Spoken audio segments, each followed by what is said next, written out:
Salam damai sejahtera di dalam Tuhan kita Yesus Kristus. Shalom, selamat pagi dan semangat pagi.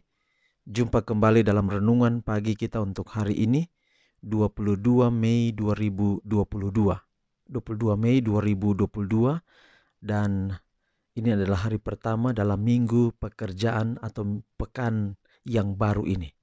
Dan renungan pagi kita untuk hari ini sekali lagi 22 Mei 2022 dengan judul Hanya Akuilah Kesalahanmu. Judul kita kemarin adalah dosamu tidak akan disebutkan lagi, tidak akan diingat lagi oleh Tuhan.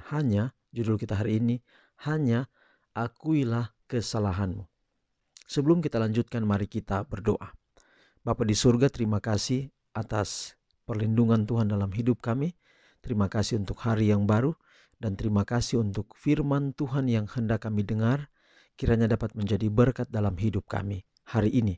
Terpuji nama Tuhan, dalam nama Yesus kami telah berdoa. Amin. Renungan pagi kita untuk hari ini 22 Mei 2022 dengan judul Hanya Akuilah Kesalahanmu. Yeremia 3 ayat 12 dan 13. Pergilah menyerukan perkataan-perkataan ini ke utara.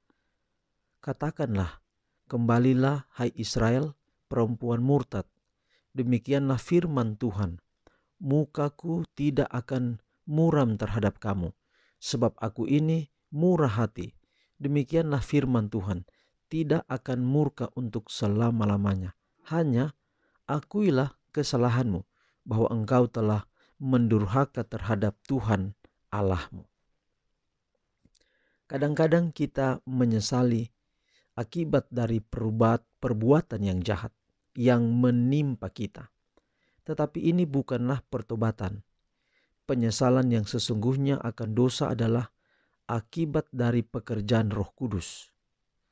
Roh Kudus menunjukkan hati yang tiada berterima kasih, yang telah meremehkan dan mendukakan juru selamat, dan membawa kita kepada penyesalan ke kaki salib.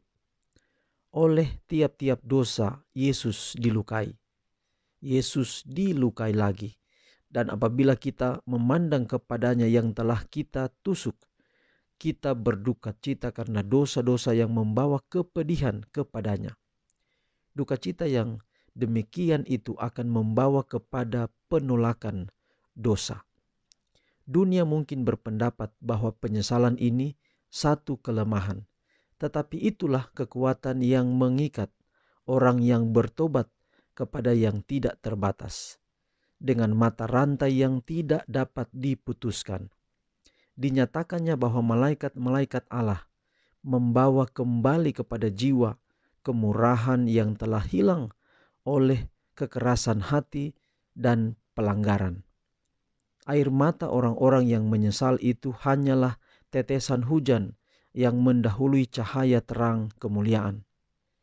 Duka cita ini memaklumkan satu kesukaan yang akan menjadi satu pancaran hidup di dalam jiwa.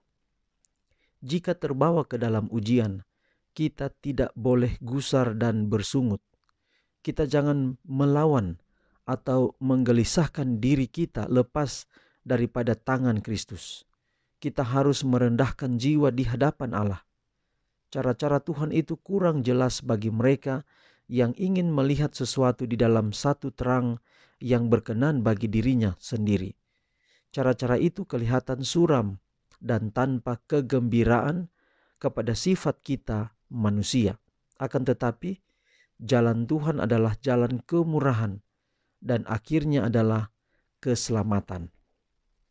Jadi saudara, yang penting adalah kalau kita tahu bahwa dosa kita diampuni, dosa kita tidak disebutkan lagi, tidak diingat-ingat lagi oleh Tuhan. Tugas kita adalah akui kesalahan kepada Tuhan. Ini sangat penting. Mengapa akui kesalahan kepada Tuhan? Oleh karena kalau kita akui, itu berarti kita bukan hanya berkata bahwa kita mau bertobat dari kesalahan-kesalahan kita, tetapi ketika kita akui dengan sungguh-sungguh itu kepada Tuhan, maka itu adalah komitmen kita untuk tidak melakukannya lagi. Jadi kalau kita hanya meminta maaf biasa oleh karena dosa kesalahan kita, Tuhan ampuni. Tapi kalau kita tidak mengakui dengan sungguh-sungguh, artinya bahwa kita tidak punya komitmen untuk tidak melakukan dosa itu lagi. Artinya bahwa kita bisa berarti kita berharap akan jadi ulang, atau kita buat lagi dosa yang sama itu. Tapi kalau kita akui kepada Tuhan, akui dengan jujur kepada Tuhan, maka itu sama dengan kita berkomitmen untuk tidak melakukannya lagi. Walaupun kita sadari kecenderungan kita jatuh terus dalam dosa, itu selalu ada dalam diri kita. Tapi dengan pertolongan Yesus, dengan pertolongan Kristus, Juru Selamat yang telah mati untuk kita, kita akan dimampukan. Kalau kita akui, itu berarti kita akan dimampukan oleh Tuhan untuk hidup tetap setia kepadanya. Memang ada orang katakan, mana pencuri mengakui dia pencuri. Dan itulah kekerasan hati. Seorang yang tidak mengakui itu membentuk karakter yang keras dalam dirinya. Dan itu sangat penting bagi kita hari ini adalah kiranya kita boleh dengan tulus, dengan jujur, dengan berani mengakui akan kesalahan. Kalau kita sudah mengakui, kita akan dimampukan untuk meminta maaf kalau kita berbuat kesalahan, dan pasti Tuhan akan mengampuni kita. Biarlah pekabaran hari ini boleh menjadi berkat dalam hidup kita semua. Mari kita akhiri dalam doa. Kita berdoa. Tuhan, terima kasih atas pekabaran yang indah hari ini. Kiranya pekabaran ini dapat menjadi berkat yang besar dalam hidup kami. Mampukan kami Tuhan untuk mengakui akan kesalahan kami, dan mampukan kami untuk berkomitmen dengan pertolongan Tuhan.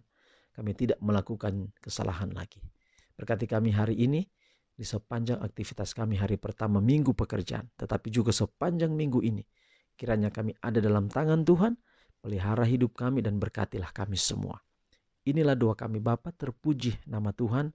Dalam nama Yesus kami telah berdoa. Amin. Saudaraku, demikian pekabaran untuk hari ini. Tuhan memberkati kita semua. Sampai jumpa besok. Shalom.